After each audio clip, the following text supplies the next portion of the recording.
Hi everyone, and welcome to session 3 of the Climate Change and Migration online course. It's pretty much exactly 2 o'clock here in the UK.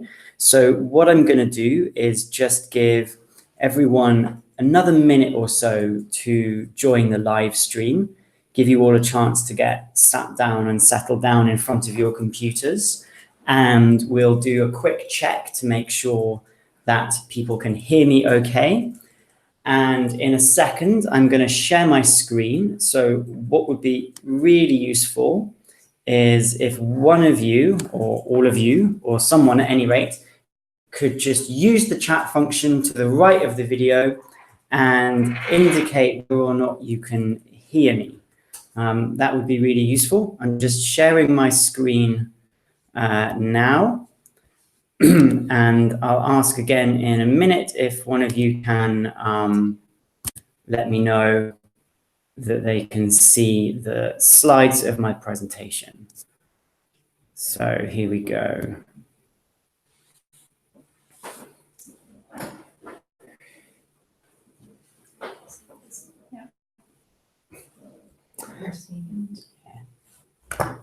So thanks for joining us, everyone. I think we are all set up. My screen is broadcasting. You're indicating in the chat that you can hear me, which means that we are technically all ready to begin. So as you know, this is session 3 of the course. Thanks to everyone who either joined us live for sessions 1 and 2 or who watched them on the rewatch afterwards. As ever, this session is being recorded and you'll be able to rewatch it at the same link if you want a recap or if you just want to watch it again later. As we go along, if you wish, you can tweet at us. The Twitter handles are there and the hashtag is there if you want to. If you've got questions, the best place for those is probably in the chat feature, which is to the right of the video. I'm here with my colleague, Leanne, who will be responding to some of your questions on the chat as we go along. And then at the end, Leanne will relay some of your questions to me, and I will do my best to answer them at the end of the session. So if something comes up during the lecture and it inspires a question or you're curious, feel free just to type it into the chat right there, and we will do our best to answer it at the end of the session. So I think that is all of the technicalities out of the way. Let's proceed with today's session. Okay, so session 3 of the course is specifically about research methods. It's really about how we know what we know about climate-linked migration and displacement. It's the methods that academics and researchers use when they're investigating this topic. So just to recap on the previous session so that you understand how what we're going to look at today fits into what we've already done. So if you remember in the previous session last month, we looked firstly at the major trends in climate-linked migration and displacement. We looked at the places where that are likely to be affected, and we looked at the types of migration, the nature of the migration and displacement that people were likely to experience in those circumstances. We also looked at some of the key terminology and concepts in understanding migration and in understanding climate change. So what we did last session was really a kind of big picture in what drives climate-linked migration, how do we understand it, and what are the major trends now and in the future. Now, to me, that raises the question, how do we know any of that? Okay, so last session, I lectured you for an hour on the ins and outs of climate-linked migration. I presented you with predictions of the future. I told you what was going on in different corners of the world. I told you about people who were being forced to move by particular kinds of events and the nature of the migration and displacement that they had experienced. Now, the very natural and sensible question that should result from that is, how do we know any of that? How is it that we are able to gain that knowledge about those situations, about those people's experiences? How is that information collected? How is that knowledge processed? How is it turned into predictions? How is it turned into insights that I'm then able to present to you, or that journalists are able to use in their news stories, or that people are able to read about wherever it is that they are reading about it, right? So that's to me, that feels like the next logical step in our understanding of this whole issue is to interrogate how on earth we actually know anything about this at all. And that's what we're going to try and do in this session. So this session is what we know and how we know it. But more than that, we're going to look critically at some of these research methods. This isn't just designed to be a kind of list of different ways that you might investigate this topic. Because this is a year-long course, and I think that we've all come on this course because we're critical thinkers and we're wanting to interrogate this issue intelligently, we're going to look at the pros and cons. We're going to look at the strengths and weaknesses of some of these research methods as well. So, studying climate-linked migration. How do we investigate it? And how do we investigate how the world responds to it? So there are two key and very different topics that I think it's important that we make a distinction between right at the beginning. So if, for example, you went onto Google Scholar, or you did a quick Google search for research into climate-linked migration, or you found a particular academic article or a report from an international agency, one of the really key things that you need to ask yourself about this, whatever this report or this paper is this research that is helping us understand the actual act of migration linked to climate change? Is it helping us understand the nature of the migration in some way? Or is it helping us understand how society and politics and the media and politicians respond to it? I think what you'll find if you begin your own investigation, your own exploration of this, of climate-linked migration as an area, is that there is a huge amount written about both of these. So it's important to understand that very, very different research methods are used for understanding and investigating these different topics. So that's kind of distinction number one. Are we talking about people moving, the nature of their movement, where they're moving to, where they're moving from, what drove their migration, how many people are moving with them? Are we asking and answering those kinds of questions?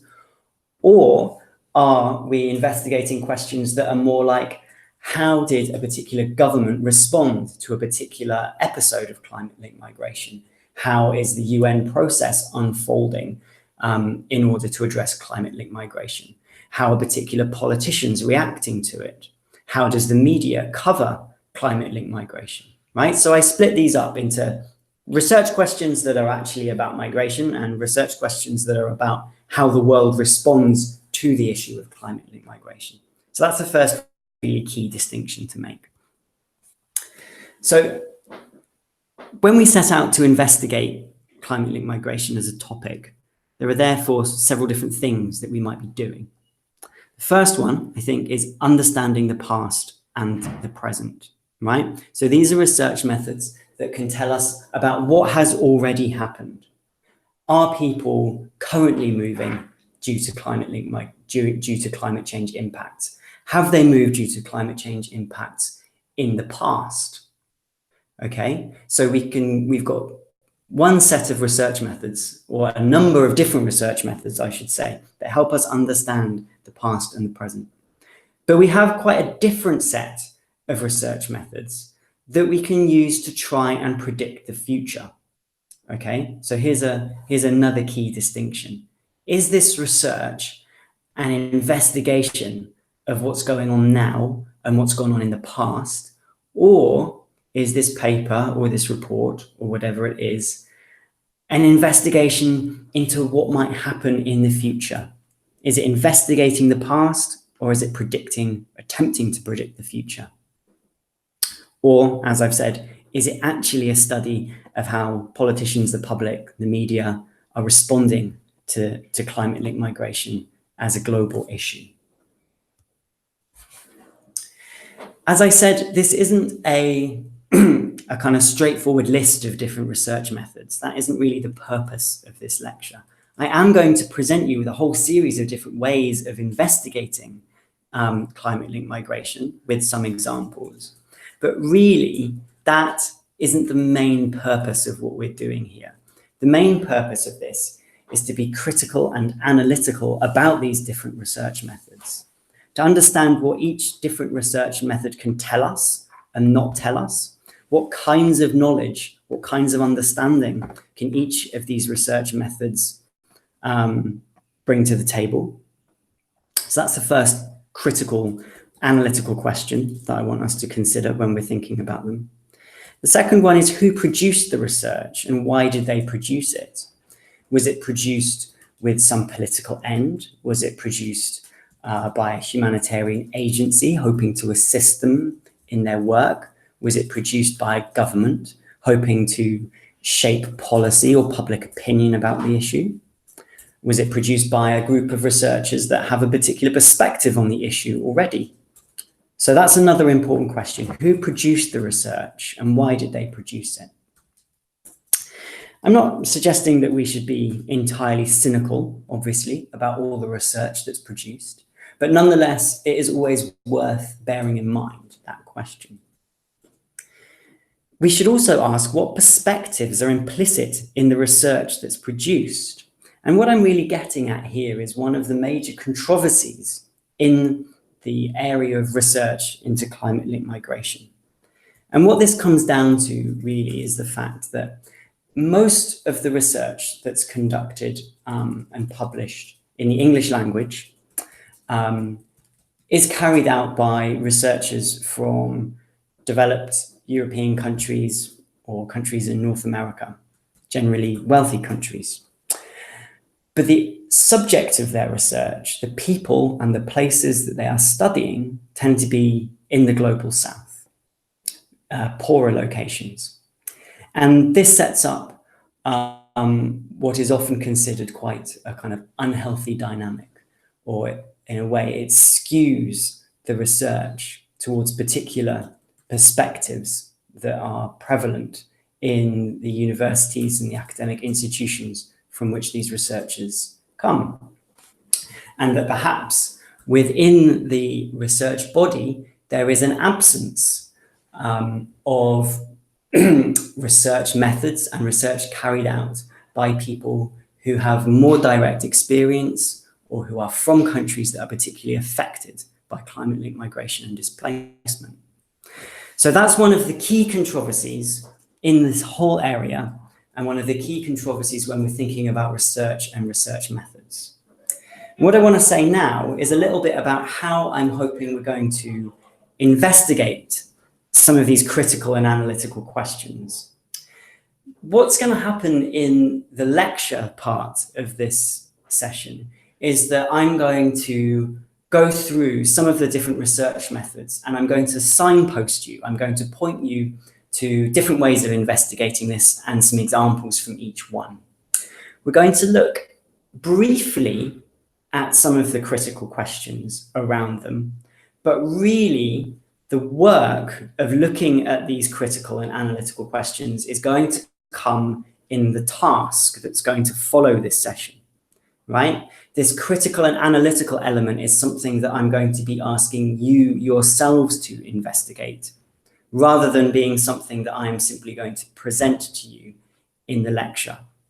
So I would strongly encourage you, if you only do one task from this course, make it this one, because this is very much a session where the task and the lecture are interrelated, are very closely linked, and to kind of fully grapple with not just what these research methods are, but this critical and analytical element and these critical questions about them, you need to do the task as well. So that's just a kind of overview of that part of it and how we're going to explore some of those more critical questions. So the first thing that we're going to cover is understanding the past and the present. All right, so research methods which are about looking at what is going on now and what's gone on in the past. Okay, so not research methods that enable us directly to make predictions about the future. So let's look at what some of these methods are. Okay, the first one is using data and correlation. I'm just going to say a little bit about how this works. This is also, as all of these research methods are, this is a huge and complex area of research. And what I can give you today is a kind of overview, a few bullet points about what it is. I can't kind of explain to you right now how to conduct this kind of research yourself. That's something kind of much more complex that you would need to investigate. So how does this work? Basically, there is a lot of data on migration and displacement, right? There are lots of data sets that are about people moving. Data is collected about people being displaced. Data is collected about the numbers of refugees. Data is collected about the number of migrants, the number of people crossing borders, the number of people moving from one place to another. Data is available on how rapidly the population in different areas is growing, increasing, decreasing. Okay, so we have available to us, usually for free, an awful lot of data about who's going where and when, and from where they moved and where they moved to, what time, what year, what month. So some of this data is actually kind of very, very fine-grained. We also, of course, have a lot of data about the climate and the weather. We have data about drought, we have data about floods, we have data about rainfall, going back often centuries. And again, much of that data is very, very fine-grained. We have like daily or even hourly temperature information. Data is usually always available on incidents of flooding, heat waves, on pretty much any kind of weather or climatic event that you would want to investigate. There is probably a data set available on it. So this research method, this idea of using data and correlation to investigate climate-linked migration, is essentially one of searching for correlations between these two different types of data, looking for correlations between climatic changes, changes in the weather, incidents of flooding, different kinds of climate-related disasters, changes in the temperature over either a short period or a long period, and looking for a correlation between those changes and changes in patterns of migration and displacement. And some of those studies that have been carried out have found that in different circumstances, it is in fact the case that changes in patterns of migration and displacement correlate with altered patterns of weather. Okay, so that's how that research happens. It's essentially an exercise in correlating two available data sets. So what kind of insights can this bring? What can this kind of research tell us? So I think the key thing that it can do here is help us understand a kind of broad sweep, a big picture. It can tell us whether the signal of climate change is visible amongst the kind of noise of all the other factors that drive people to move from one place to another. It's how we can understand whether climate change is a driver of human movement in amongst all the other things that, of course, over the centuries have driven people to move from one place to another. So it's quite key in that sense. It helps us discern the extent to which climate change may or may not be a driver of human movement in different circumstances. That's what it can do. The limitation, of course, is that just because two things are moving in lockstep, just because two things correlate, doesn't necessarily mean that one thing is causing another. Okay, and that's not just a limitation of this as a particular field of research. It's a limitation of many, many different research methods that investigate a particular topic using correlation studies. Okay, so that's its limitation. We can say that two things seem to be happening, seem to be related to each other, seem to be increasing or decreasing together. But we don't necessarily know that one causes the other. So that, I would say, is the limitation of these kind of correlational studies. But what I'm going to do now is look at some other research methods. And the way that I have always approached this whole field is that no one of these research methods really holds the key, holds all the answers. And the way to consider the evidence that we have is not that there is kind of one magic research method, which one day will produce the definitive answer. Rather, we have lots of different methods that we can use to investigate this. And by combining them, we can begin to sort of appreciate a full picture of the whole issue of climate-linked migration. So let's carry on in looking at some of these different methods. Quickly though, before we do, here's an example of where some of these methods using data have been used. So I don't know whether in January, you may remember there was a new correlational study linking climate change, migration, and armed conflict. So this was using 3 different data sets: data about the weather, data about cross-border refugee movement, and data about armed conflict. And looking in those 3 different data sets for correlation. And the research was kind of newsworthy and controversial because they did in fact find that correlation over the last decade or so. So that's one key example. Those are some headlines that were generated from that study when it was released. I should say as well that all of the references and links to these news stories and the studies behind them will be included in the mailing at the end. So if you're going on chat now asking for the full reference, yes, you can have it. It will be in the mailing. Just thought I would say that now so that Leanne isn't bombarded by requests for links to the things that I'm showing you. So yeah, hold fire on that. All the links will be coming your way. This is another really interesting piece of research, another example of using data. Not a correlation study though. What you can see here is the graphics produced from a study that used anonymized mobile phone data to study how people moved after cyclone strikes in Bangladesh. So this is asking or trying to answer the question, when people are exposed, when people are victims of a disaster, for example, a cyclone in this case, where do they move to? And when do they move? Do they move in advance, if they can, to avoid it? Do they move as the disaster itself unfolds? When they do move, where do they go to? How far are they moving? Are they moving huge distances across the country? Are they moving to the nearest place of safety?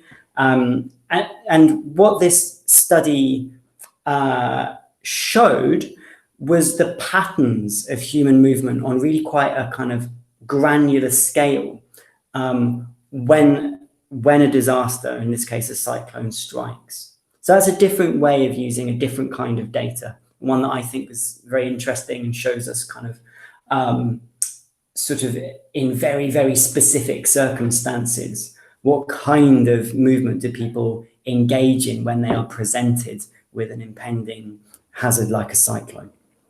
Okay, so there's just 2 examples there of how data can be used. One using correlation, another using this anonymized mobile phone data. As I said, links in the mailing later. So our next research method. This is one that sort of does what it says on the tin, really, using surveys and polls. So how does this work? Essentially, this is a method which involves asking people about their own migration. It involves finding people who have already moved, who have already migrated, or who have already been displaced, or finding people who the researchers believe are at risk of displacement, or who may choose to migrate at some point in the future. It then involves surveying them, asking them a series of questions about what they believe are the drivers behind their own circumstances?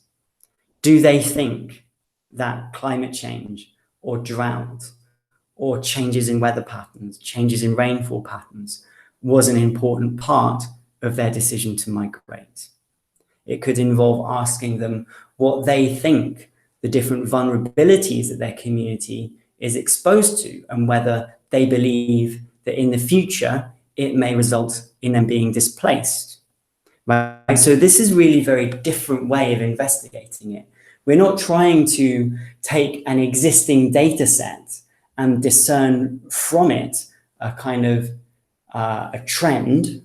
Rather, what we're doing is we are investigating climate-linked migration by trying to understand how people who are either migrants or displacees or at risk of being such, whether they regard climate change or its impacts as a driver of their mobility. And in general, because we're talking about surveys and polls here, what we're talking about is asking people, for example, to rank the causes, what they believe are the causes of their mobility. So it might be that a question asks them to rank several different possible causes of their mobility in order of importance. Would they regard their movement from one place to another primarily as being economic or to do with a conflict, or in the cases that we're interested in, to do with some change in the environment? Okay, so that's what we're talking about here.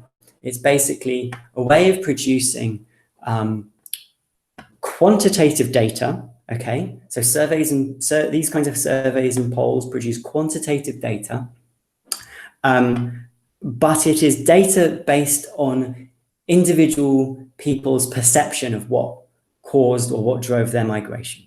Okay. So what kind of things can this tell us? Well, it tells us exactly that. It tells us how people understand their own mobility. It tells us whether they think their migration is driven by climate change or not. It tells us whether they think that drought, for example, was a more or less important driver of their migration than, say, some other economic force, the price perhaps on the global markets of whatever it is that they farm or produce. Okay, but because we're asking lots of people, right? These are surveys and polls usually asking, hundreds or possibly even thousands of people. We can then draw some other insights from that, because we're not just asking one person, we're asking lots and lots of people who are maybe in similar circumstances. So we can begin to see whether there is a commonality across the different people that have been asked. Is there a sort of, not necessarily a consensus, but is there a kind of significant number of people who believe or don't believe that their own mobility has a climate change or environmental dimension to it? So that's the kind of insights that we can gain from using surveys and polls to investigate this issue.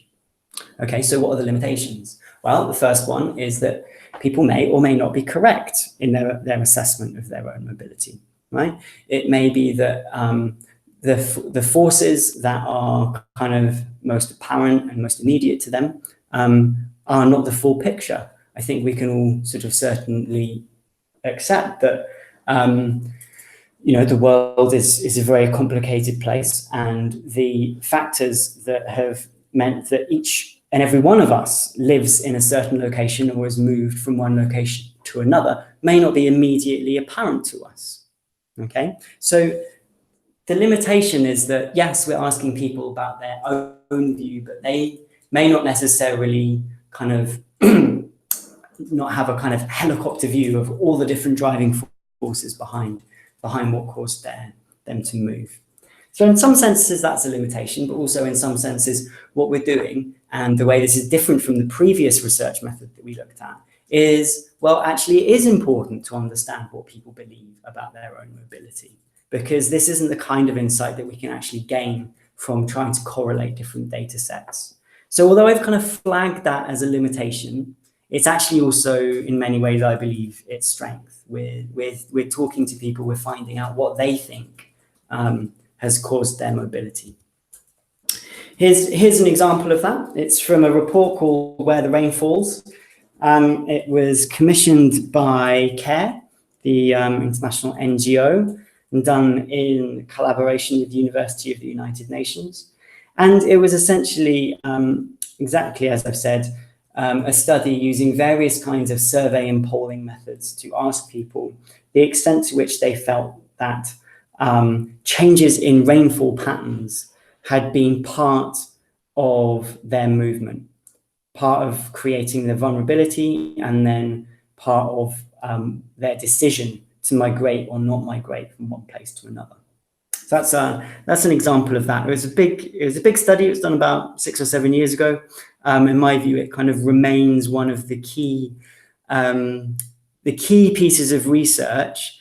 Firstly, using those kind of survey methods, and secondly, remains one of the kind of important key pieces of research investigating those links between rainfall, food, and migration. As I've said, links coming in the mailing later. So our next research method, interviews. So this can sound similar to the polling and survey methods, but there's a really important difference here. What I'm talking about here when I say interviews is in-depth interviews. So this isn't asking someone, on a scale of 1 to 5, how much do you think rainfall affected your decision to migrate? I mean, I appreciate perhaps that's not exactly how the questions in the polls are formulated, but you get the idea. This is kind of structured or semi-structured or even kind of less structured interviews where a researcher will sit down with a person, perhaps for an hour or even longer, and ask them to talk about their own migration, right?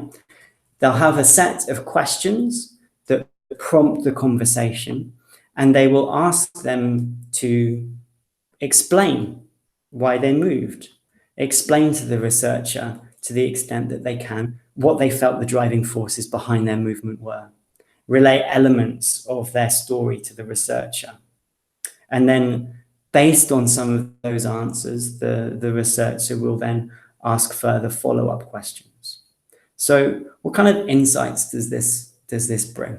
Well, it tells us a kind of even more personal story than the polling and survey methods. Polling and survey methods certainly told us about how people understand their own migration, but they tell us about how a whole group of people, maybe like 1,000 people on average, understand their own migration. Whereas these interview methods are kind of much more individual, much more personal, and they reveal much more about people's own experience of either of migrating or of being displaced, of moving from one place to another. So because of the nature of this research method, because it does involve sitting down with another human being for a number of hours, necessarily it isn't as possible to carry out so many of these interviews. It would be very difficult, say, or very expensive anyway, to carry out interviews like this with, say, 1,000 people. So what this tends to, the insights that this tends to create are qualitative rather than quantitative. Helps us understand the particular person's circumstances. We may then be able to kind of estimate or guess that other people in a similar situation will have similar thoughts and feelings about their own migration. But really what it's told us is a kind of detailed personal insight into how someone thinks and feels about their own mobility. So again, that's both its strength and its limitation. Here's a key example, I think, of that. Again, it's with University of the United Nations, but this time in partnership with the UN Refugee Agency. And this used interview methods in refugee camps in East Africa. This research was done, I think, in 2012. And the research method was that there was a kind of understanding that the situation in East Africa and the Horn of Africa, as well as being about conflict, had an environmental or climatic dimension to it. And the sort of research hypothesis, if you like, was that people were moving because of a complex and complicated set of circumstances, which involved armed violence, which involved poverty, which involved drought, which involved various other economic forces that were partly related to the drought as well. So there was this understanding that there was an extraordinarily complicated set of forces, set of circumstances that were resulting in people being displaced and ending up in refugee camps in East Africa. And what this research did is, well, you can see why a kind of interview research method was exactly the kind of thing that's needed to shed some light on this extraordinarily complex circumstance. The researchers went to refugee camps and they carried out quite lengthy interviews with the people who were there, and they asked them to illuminate for the researchers the different things that had driven them to move, to explain to the researchers, if they could, how they had been displaced, perhaps first by drought, but then after moving had fled conflict, or the other way around, being displaced by conflict, tried to settle somewhere else, but had been unable to because of the drought. And what this report did was, it didn't, for example, enable us to say, as a kind of correlation study did, well, you know, all of these people with a certain degree of certainty who have moved because of climate change. It didn't do that. What it enabled us to do was understand the intricacies of an incredibly complicated scenario that was unfolding in East Africa. And that's when, I think that's when some of these kind of more personal, more detailed interview techniques really come into their own. Here's another one. This one is more anthropologically based, I should say. And it's a study that I think is very interesting. And it's looking at two very, very different locations, Shimeref in Alaska, and then another location in Tuvalu in the Pacific, right? So one kind of, you know, places in kind of opposite sides of the world almost, but nonetheless, locations both where people are facing kind of coastal communities, facing displacement from a combination of rising sea levels and various forms of erosion. And what this study set out to do was really to investigate how people in these two different locations perceived their potential migration and displacement, to look at the differences, right? To understand how living, growing up, being part of very different cultures, being part of communities that are organized quite differently, how those differences shaped people's understanding, shaped their beliefs about their potential migration and displacement. So again, this is the kind of insight that you can't really gain from big data. It's the kind of insight that you could maybe gain a bit from using polling and surveys, but that kind of that space where we're interested in how people understand their own migration, how people understand it differently depending on their age, their gender, where they live, or kind of any other difference between them. That's really when these kind of anthropological, interview-based research methods begin to shed light on this issue. So what we've covered there is how the past and the present are investigated when it comes to climate-linked migration, right? The correlational studies, the big data studies, the studies using mobile phone data after cyclone strikes, surveys, the interviews, they're all studying, you know, what's going on now or what has gone on in the past. But as I'm sure you're aware, one of the kind of big controversies of the whole field of climate-linked migration is this idea of trying to predict the future, right? This question that keeps coming back and back, you know, how many quote unquote climate refugees will there be in 2030, 2050, 2100, whichever date it is? And a huge amount of research time goes into kind of trying to answer this question, basically. And I'll say now that I don't think that a conclusive answer has been reached by any means. But that doesn't mean that we have no insights into what the future holds. So what I'm going to do now is just try and explain kind of one of the key research methods that helps us try to predict what might happen in the future when it comes to the links between climate change and human movement. Okay, so this method is called agent-based modeling, and here is how it works. So I don't know if any of you ever played the computer game SimCity, right?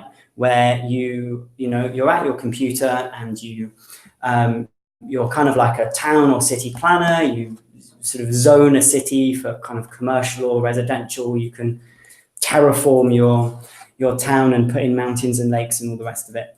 And then your city, your kind of virtual city in your computer, is then populated by virtual people who then go about their lives, right? And the idea is you have to try and make a city in which they thrive rather than one in which they don't. Now, those kind of virtual people, the Sims, are sort of apparently making decisions about what to do, right? But clearly they're actually not. They're just, each one is just a kind of complicated set of equations that tells it how to act in a particular set of circumstances.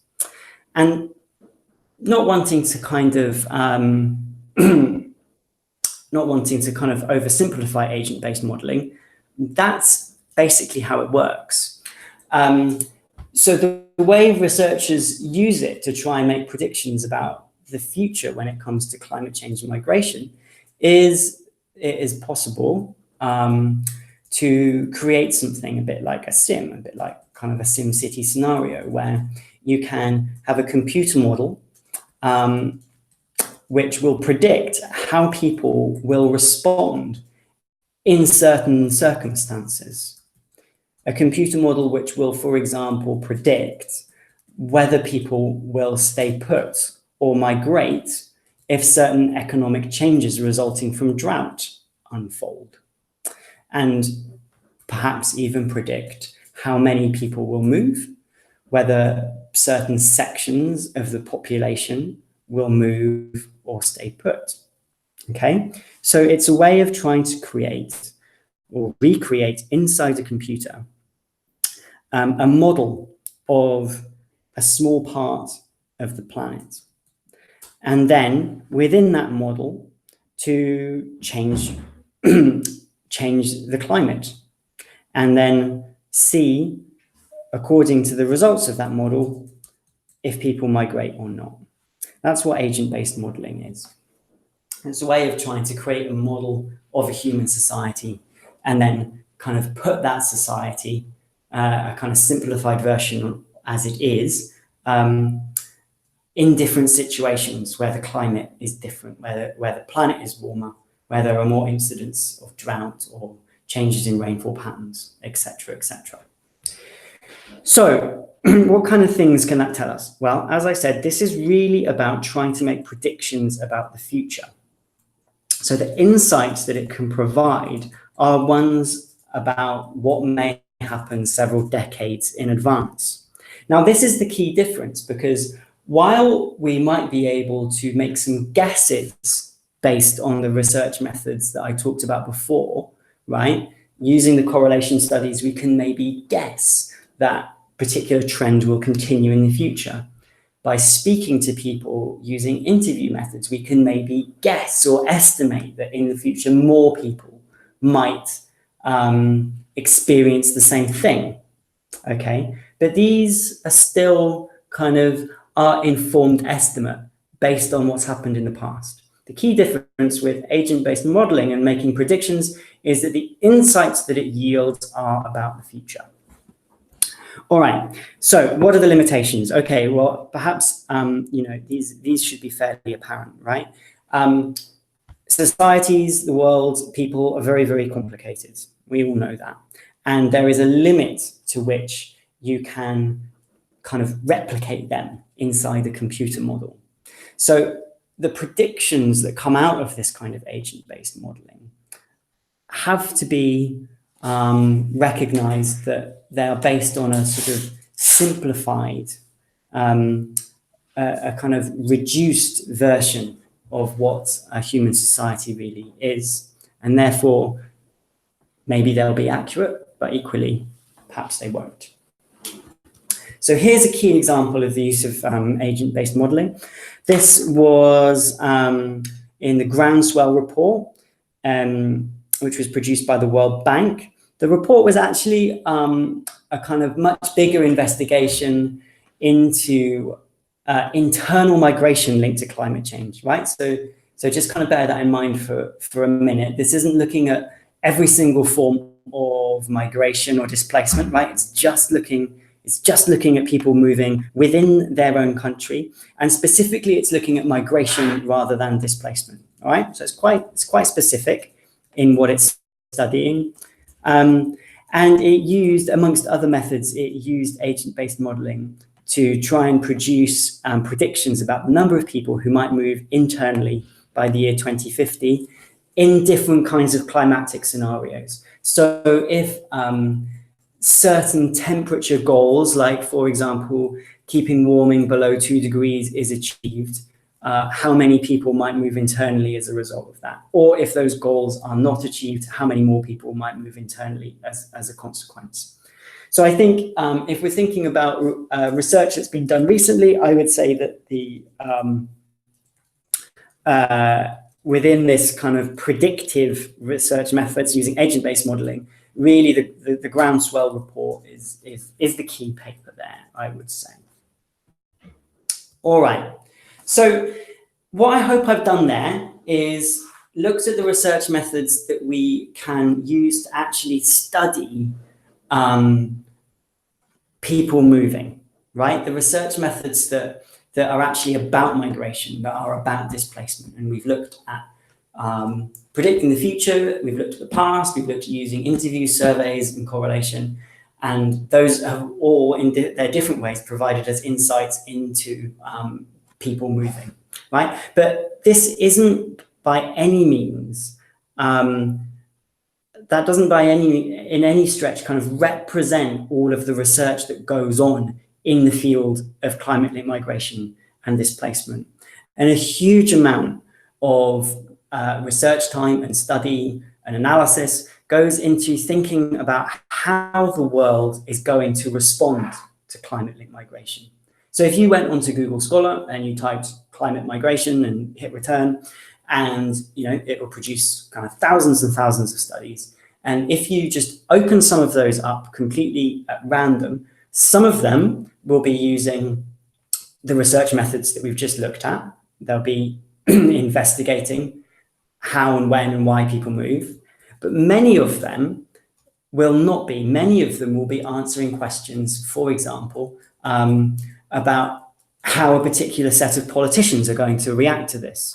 They'll be asking questions or trying to investigate questions about whether a particular international political process, like the climate change negotiations, is or isn't the appropriate place to try and agree what to do about climate-linked migration. Okay, it's a very different kind of question that's being investigated. So roughly, I would say this kind of investigation falls into three different kind of sets, really.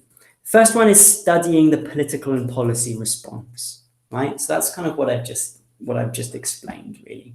It's researchers and academics investigating how different governments or groups of governments are currently or in the future may react to this issue. And sometimes it's what we call normative. So in some cases, it's sort of making the case that a particular route forward is the best one. In some cases, it's just trying to lay out the lay of the land. What's going on? Which governments, for example, are keen to pursue which policy measures to deal with climate-linked migration? or which international agencies are reluctant to engage in particular policy measures on the issue. Okay, could also be studying the attitudes and beliefs of the public, right, in a particular country. What do Canadian or American or Indian or British citizens think of the issue of climate-linked migration? Do they believe or do they not believe that climate change is going to be a driver of human movement? What do they think their government should do about it? So it's those kind of questions. All right. Then there's also studying how the media reacts to this, and I think this final one of studying how the media responds is actually really interesting, because when you think about how most people know anything about climate-linked migration, like, yes, of course, there are people who study it professionally. There's you folks who are on this course, but mostly I would think people find out about this issue through reading the media, right? Through reading articles and blog posts produced by journalists. So the question of how does the media report and cover the issue of climate-linked migration is a really important and interesting one. So what I'm getting at here is this is an entirely different set of questions. They're important questions. They're kind of valid questions that are deserving of interrogation, but they're a very different set of questions than the ones about who moved and why. So here's a quick example. This is actually a piece of research that I worked on, and it's an investigation into how the media report on climate-linked migration, and specifically who the media turn to as their sources of knowledge. So when you read an article that's talking about climate change and migration, like some of the ones that I've included a screenshot of there, who is it that those journalists, those reporters are interrogating in order to write their story, right? Are they speaking to people from the UN? Are they speaking to people from aid agencies? Are they relying on academics as their sources, or how are they kind of constructing their stories? So I think there's what I'm getting at here is that this is studying the politics and policy is really key, because although we could kind of investigate climate-linked migration endlessly, at some point it does need to be asked, what are the kinds of policies that are going to kind of be brought in to actually engage with it as an issue, and what are the consequences of those policies? What is the likelihood that they will succeed or fail? So I think that the research methods that kind of investigate that are also really interesting, but they're also slightly different from the research methods that look at whether a particular international process is the appropriate place. It's also possible, what I'm getting at here is to investigate the political ideas behind some of those proposals. So you can ask the question, is a particular policy response driven by the new wave of populism in Europe and the United States? Or you could ask, is a particular policy response influenced by ideas of social justice that have been brought to the table by activists and NGOs? Have those ideas, those political ideas, made their way into the policy arena or not? To what extent have they or haven't they shaped that policy? So as well as what I'm trying to get at here is there's the policies, and they are of course a worthy topic of investigation, but the kind of politics and ideas and ideals behind them are an important topic of investigation as well. And the reason that I put this in is because as you go through some of the research, if you kind of pick out a few different research articles from Google Scholar about this, you'll find that an awful lot of them are about the political ideas behind the policies as well as the policies themselves. So this is the final research method that I want to look at. And I think what I've done here is I've gone from the concrete to the very, very abstract, right? So we've gone from the beginning of the lecture, where we were actually asking individual real people to talk about their experience, towards the end of the lecture, where we're talking about something kind of much less concrete, the politics behind the policies and the ideas behind the policies. So I hope that's kind of made sense as a sort of trajectory for the lecture. But the final one, and perhaps the most abstract form of investigation in this field, is asking very, very wide questions about climate-linked migration. And I think if you look at a lot of the research that came out perhaps 10 or 15 years ago, a huge amount of this asked questions like, what actually is climate-linked migration, right? Is it actually a phenomena that we can study at all? How can we define climate-linked migration? Is it actually something that can be defined in any meaningful way? So as you look through the research literature, you will also find a huge number of articles which ask and then attempt to answer these very abstract questions. And I think the reason that I wanted to flag this at the end is because as you investigate this for yourselves, you will come across these papers, and it may be that you feel that now those kind of questions have been answered and you don't need to you don't need to read those papers. But at the beginning of this research, right, 10, 15 years ago, these were really, I mean, they are still important questions, but it's almost like the academic community studying this topic had to go through the process of asking these very theoretical questions about climate-linked migration and then answering them. So we're very near the end of the bit that is me lecturing you, and we will shortly move on to the Q&A session. But this is a kind of final checklist, if you like, that you should always ask yourself when you're looking at a research paper about climate-linked migration. First question, is it a study about migration, or is it actually a study about how society reacts to it? Okay, is this a study about people moving from one place to another, or is this a study about how some other aspect of society, whether it's politicians or the media or the public, are responding to climate-linked migration? Okay, second question, what kind of methods have been used? Has it used data and correlation? Has it used interviews? Has it used polls? Or has it used one of the other many theoretical methods for investigating these more abstract questions? Okay, and given the answers to those questions above, what can the study really tell us? Okay, what can the study really tell us? Does it help us predict the future? Is it telling us about the past? Can we generalize widely from the results from this study, or is it actually really only applicable to a very kind of small, narrow set of circumstances?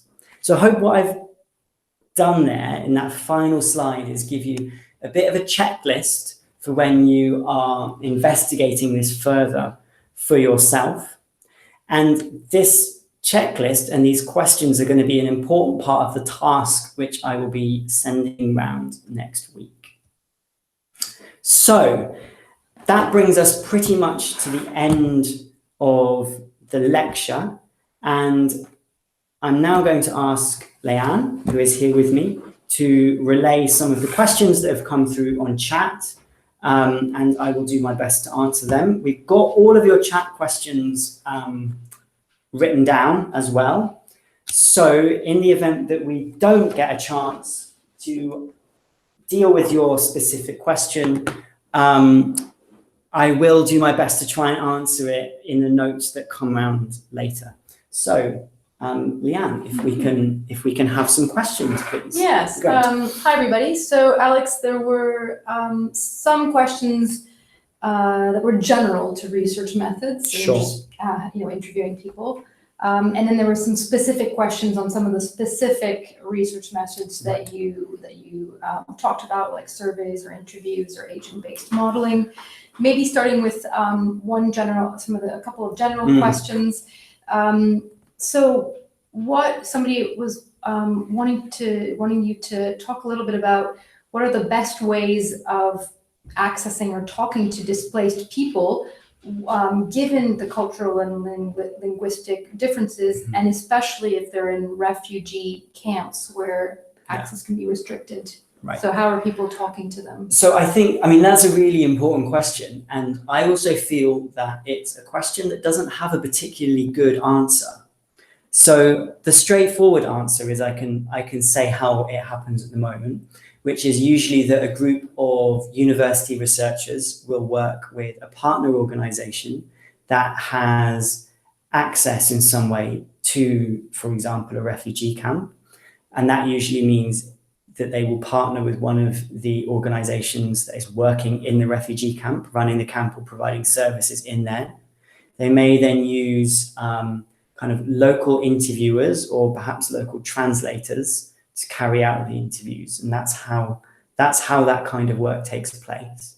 But I think what that question really highlights is one of the key critical questions that I raised at the beginning of the session, which is you still have this slightly uneasy dynamic of what are usually kind of American or European, Western at any rate, researchers defining a set of research questions and then deploying those questions in a refugee camp or some other circumstances where they may not really understand the kind of nuance of what's going on there.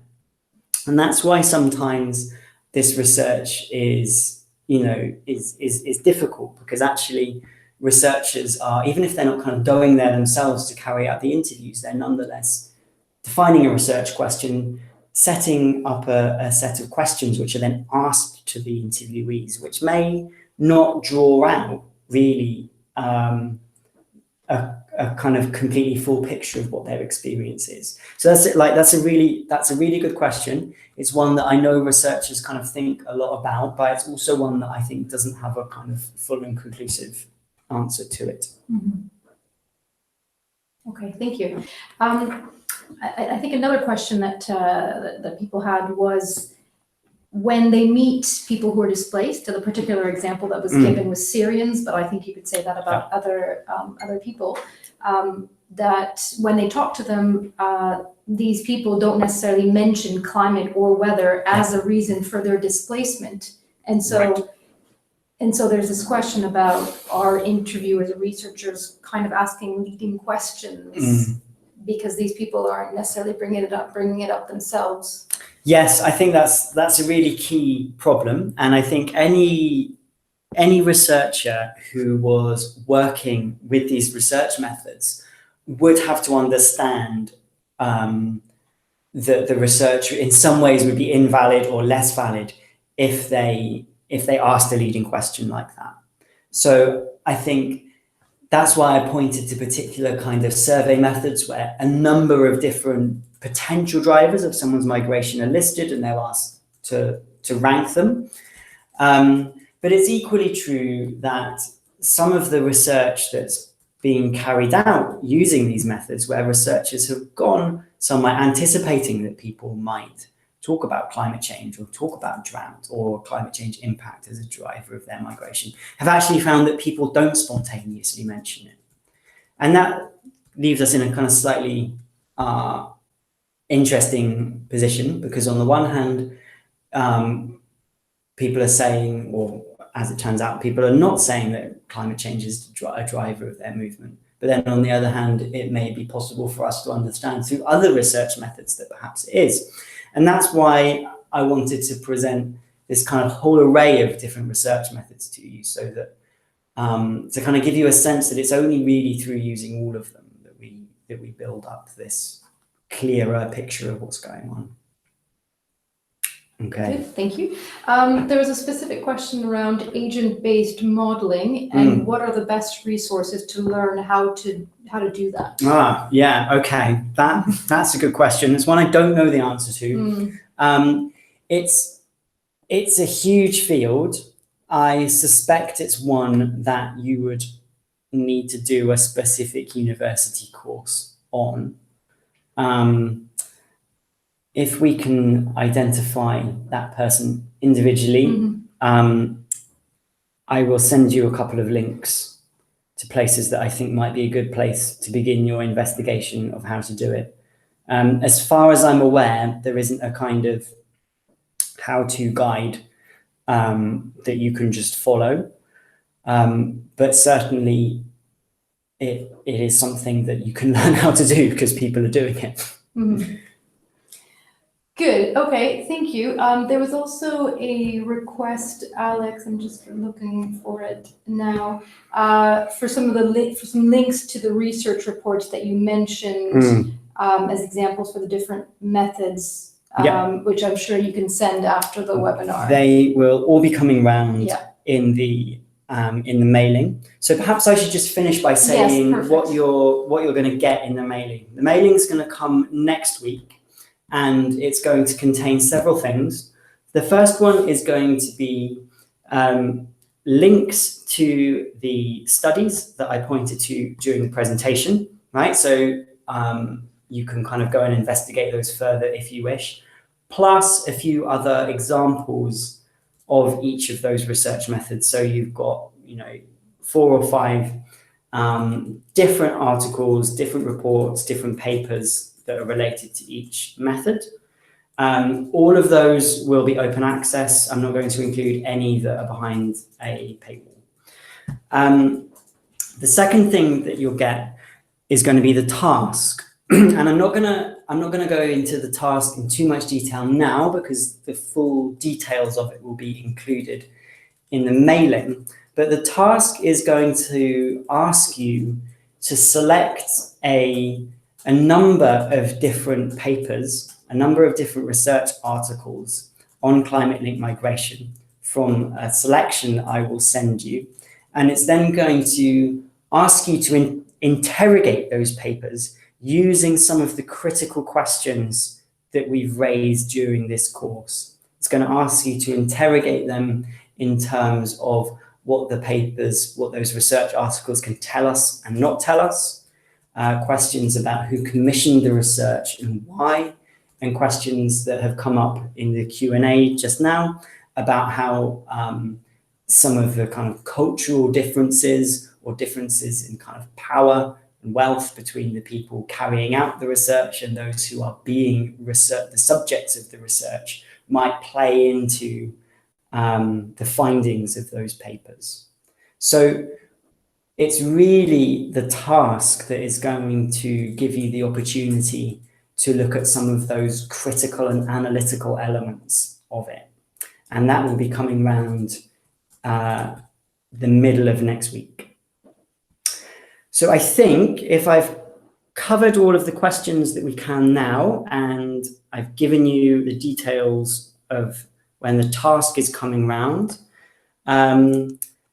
the final thing to say is probably that the next session is on May the 16th at the same time, so 2 p.m.